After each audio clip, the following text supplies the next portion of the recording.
Muy buenos días, mi nombre es Juan David Pimienta, mi compañera Geraldine Parias, estudiante de licenciatura en Educación Física, Recreación y Deporte. En el día de hoy, en la electiva de Sociohumanística, le venimos a hablar un poco sobre las herramientas y técnicas para transformar los conflictos. Tenemos que partir de que no existe una fórmula ni una especificación, lo cual permite resolver este tipo de conflictos.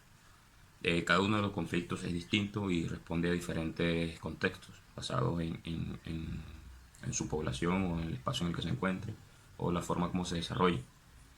El enfoque para resolverlo es el resultado de la forma en la que se entiende.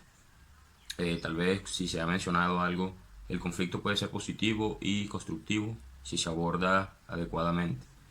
Existen distintas herramientas y técnicas que pueden desarrollar o fortalecer eh, el conflicto y para lograr dicho fin, a continuación buscaremos unos análisis el cual permitan la resolución de los conflictos.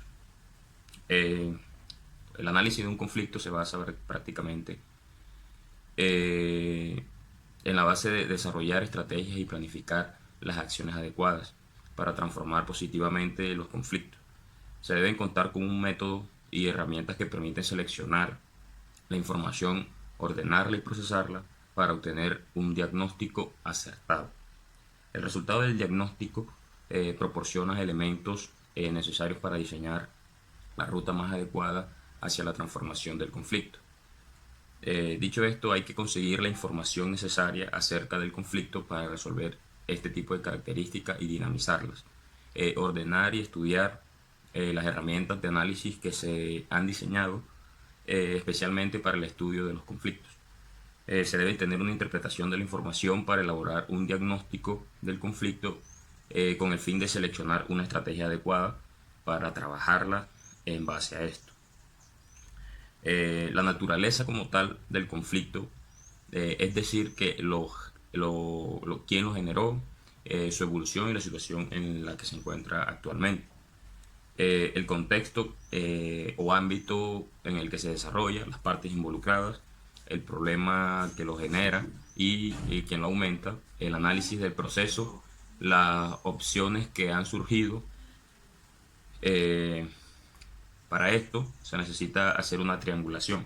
Primero se debe enfocar en lo que es el problema, luego se debe enfocar lo que es la persona y luego se debe tener en cuenta cómo es el proceso en el que avanza. La persona son aquellos involucrados y afectados por el conflicto. Hay que reconocer el papel que cada uno desempeña dentro de la relación, qué influencias tienen y averiguar sus verdaderas preocupaciones. El problema se refiere a las causas del conflicto, las cuales adornamos y debemos tener con anterioridad para ser más preciso y distinguir entre los intereses y necesidades reales de cada una de esas personas. Y el proceso, pues obviamente debemos referirnos a lo que es la historia del conflicto, en la que se narra su desarrollo, los intentos por resolverlos a lo largo del tiempo y se recomienda pues obviamente que siempre es difícil entender y resolver los conflictos que vienen tiempo atrás y que cada uno no acaba. Le cedo la palabra a mi compañera Geraldine Parias. Ella terminará después de explicarle lo que es las herramientas y la resolución de los conflictos y lo que abarca este tema.